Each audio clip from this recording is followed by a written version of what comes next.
ওইটা নিলে তখন ওই যে বিল্ডিং এমন ভাবে যেন না হয় 2 বছর পরে আমি ওইটা আমি প্রিপেড পর্যন্ত প্রিপেড মানে আগে টাকা দেবার পরে টাকা উঠাবে।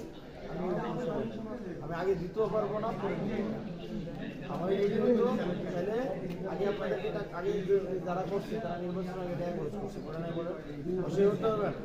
এখানে নামাজ পড়ে আসছেন, আপনারা কি অস্বীকার করতে পারবেন? ভোটের লাগে ভোটের আগে তারা টাকা দিচ্ছে, আপনারা শেয়ার করছে, আপনারা আইডি কার্ড দিচ্ছেন, টাকা দিচ্ছে, আবার ভোটের পরে আপনারা তারা দিচ্ছেন কাটাকাটি। ভোটের দিনের আসরের পর থেকে আপনারা ঠিক আছে, ভোটের দিনের আসরের পর শেষ। কারণ এর আগে তো টাকা খরচ করে বলছি, কারণ আমি আগে থেকে টাকা খরচ করতে পারবো না, আমার টাকা থাকলে তো খরচ করবো। আমি নিজে চলাফেরা খাওয়ার মতো তো শিখালাম আমাদের, আলহামদুলিল্লাহ ভালোভাবে চলাফেরার মতো। আমি সরকারি টাকা দিতে পারবো কখন এবং একটা বরাদ্দ চলতেছে, আপনি অথবা যদি আমরা নির্বাচন করে নির্বাচিত হই তবে সরকারি যে বরাদ্দটা আসবে এটা যেন কেউ না করতে পারে, সেই দায়িত্বটা আমি নিতে পারবো। আমরা দারোয়ানি চাকরি করতে পারবো, আমার পকেট থেকে টাকা এই ক্যাপাসিটি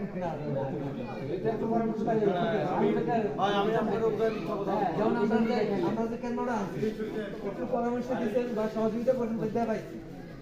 আপনাকে আমি মিথ্যা লুকাচুরি পছন্দ করি। আপনি আমার ভোট দিলে না দিলে এটা আপনার দিচ্ছে, না দিলে না দিলে ভোট না দিলে কি হবে, মনে ধরেন হারলে কি হবে,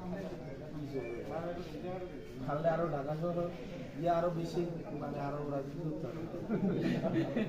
এখন আপনারা আল্লাহ যেন যাকে চুজ করেন সেজন্য আপনাদেরকে যথাযথভাবে সেবা দিতে পারে, সে দোয়াটাও করে আপনারা।